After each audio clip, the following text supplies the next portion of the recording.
C'est une première étape indispensable, bien préparer les petits arbres avant leur mise en terre. Objectif de la journée, donner forme à 3 futures haies sur cette exploitation agricole bio de 3 hectares.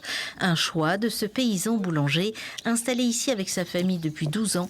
Comme ses 2 autres enfants, Billy, sa fille de 9 ans, prend toute sa part dans cette initiative écologique. Une fois que tu as appuyé, qu'il est bien tassé et qu'il ne bouge plus, tu vois, il est bien droit, tu finis de reboucher et c'est terminé.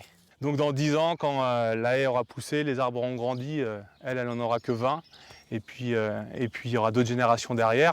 Donc si on veut planter des arbres, il faut s'y mettre tout de suite. Un chantier soutenu par l'association Arbres Haies Paysages de l'Aveyron et la Ligue de protection des oiseaux.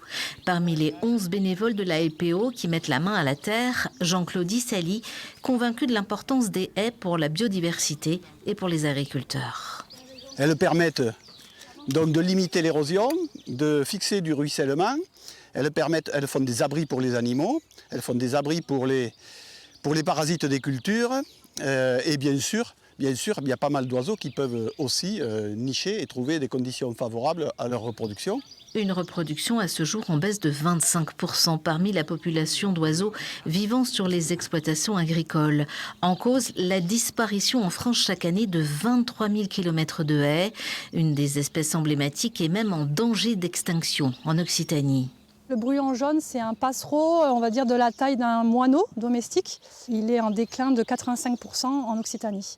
Et il a besoin des haies justement c'est son habitat pour vivre, pour se reproduire et pour se nourrir.